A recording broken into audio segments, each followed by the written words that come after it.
Absolutely one of the biggest corporate takeovers of a Japanese manufacturing company that you're right in the center of, Joe. First off, we've heard some of the details about the acquisition, the movement of the headquarters, the non-closure, I guess you could say, of Japanese plants. What about some of the executives, though? Are you going to absorb any of the Takata executives? Will they be joining KSS in this acquisition? Some of those details we will work out as we go through the integration process, but our communication has been very clear. It's been consistent that our plan is to take substantially all of the employees from Takata. And look, we value their deep management talent. We view them as having a very strong and dedicated global workforce, all of which we very much value. Mm-hmm. We will be in very robust listening sessions with the Takata team as we work through our integration plan. So although we don't have specific details yet, again, we plan to take substantially all of the workforce, including much of the leadership team.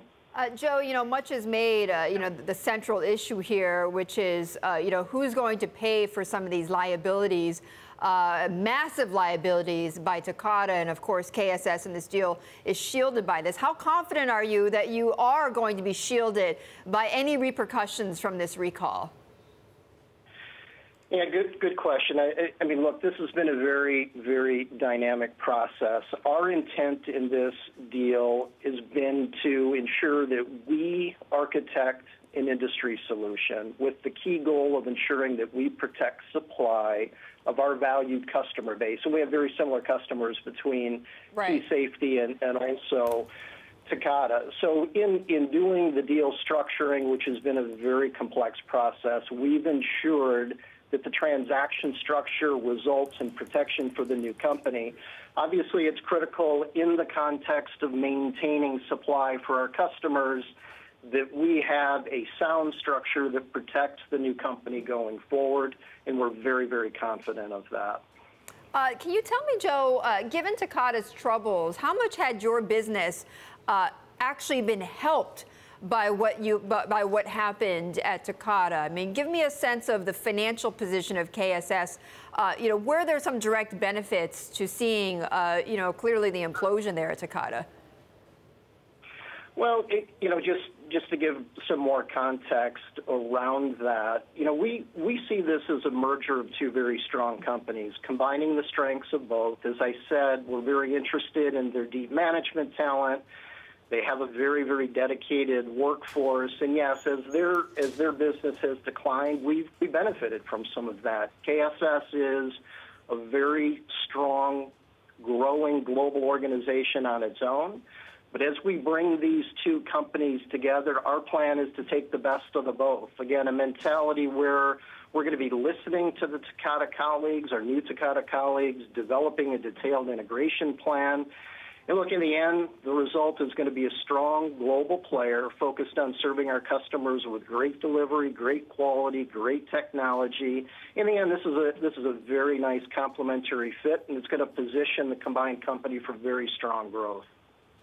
Joe, it's Ivan in Hong Kong. Do you think you've overpaid for this business? I mean, we've typically do see Chinese companies that they do tend to pay a bit of a premium here when it comes to buying technology outside the country. Why would Key Safety Systems pay such a high premium for Takata, which is booking a loss of 80 billion yen last fiscal year? Where are you seeing the potential? Well, look, we've been through a very rigorous global process. We have assessed the valuation of the company very strategically. We've assessed other factors like strategic fit, certainty of closing, and numerous other factors. And in the end, we've come up with a value that we think is very fair. It's indicative of again, where we see the overall valuation of the company. We don't see ourselves at all as paying a premium. We're very, very comfortable with respect to where we're at through a very rigorous diligence process that has lasted almost a year. Joe, just real quickly, will you stop using the Takata brand for all your products, and why? Yeah, good question. That's a decision that we have yet to conclude on. Look, in the end, the most important thing is to unify the two companies under a new key safety logo in the end. Although some of these marketing topics and branding decisions, those are items that we're going to decide in the integration process. We are very focused currently on ensuring that we get to signing of definitive agreements over the next couple of weeks, and then we'll begin focusing on those integration plans. Branding and marketing will certainly be on the top of the list, and we'll get into that here in the next month or so. Joe, I'm curious. I know that it's the early stages right now. As you mentioned, you constructed an agreement to shield your investors in your company from any liabilities, legal and otherwise, from this recall. But what could, as you look out, because first quarter 2018 is quite a long while from here, what could possibly cause a wrinkle here in this deal? And if so, what happens? Right. Look, in the end, I don't anticipate any wrinkle. We have been through, again, a very, very rigorous diligence process and are very comfortable with respect to the asset that we intend to buy. Look, this is critical to solve a very significant industry issue. We don't take this lightly. This is more than just a deal to us. This is something that we want to solve. We produce a safety product.